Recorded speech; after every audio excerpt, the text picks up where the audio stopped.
తూర్పు జయప్రకాష్ రెడ్డి అలియాస్ జగ్గారెడ్డి తెలంగాణ రాజకీయాల్లో సంచలనాలకు care of address. ఈయన ఇప్పుడు మరో సరికొత్త సంచలనానికి శ్రీకారం చుట్టారు. రాజకీయాలకు స్వల్ప విరామం ప్రకటించి సినిమా రంగంలోకి అడుగుపెట్టబోతున్నారు.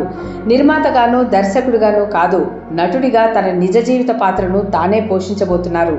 ఈ సినిమాతో కేవలం తెలుగులోనే కాదు, పాన్ ఇండియన్ స్థాయిలో తన ప్రతిభ చాటేందుకు సిద్ధం అవుతున్నారు. పార్టీలోని అంతర్గత రాజకీయాలకు విసిగిపోయిన ఈయన రీసెంట్గా కొన్నాళ్లు నోరు విప్పకుండా మౌనంగా ఉండాలని నిర్ణయించుకున్నారు. అయితే రాజకీయాల్లో గొంతు విప్పకపోయినా తన గొంతును మరోలా వినిపించేందుకు వ్యూహాత్మకంగా పావులు కదిపి ప్రయత్నం చేస్తున్నారు. ఈ క్రమంలోనే సినిమాలో నాయకుడిగా నటిస్తున్నారు. రాజకీయాల్లో రాజీ లేని పోరాటం చేస్తానని చెబుతున్న జగ్గారెడ్డి ఢిల్లీ మీడియాతో జరిపిన కథా చిత్రం అని, అందులో ప్రత్యేక పాత్ర పోషించబోతున్నానని వెల్లడించారు. మాఫియాను ఎదిరించి ఆడపిల్ల పెళ్లి చేసే వ్యక్తిగా తాను సినిమాలో కనిపిస్తానని అన్నారు.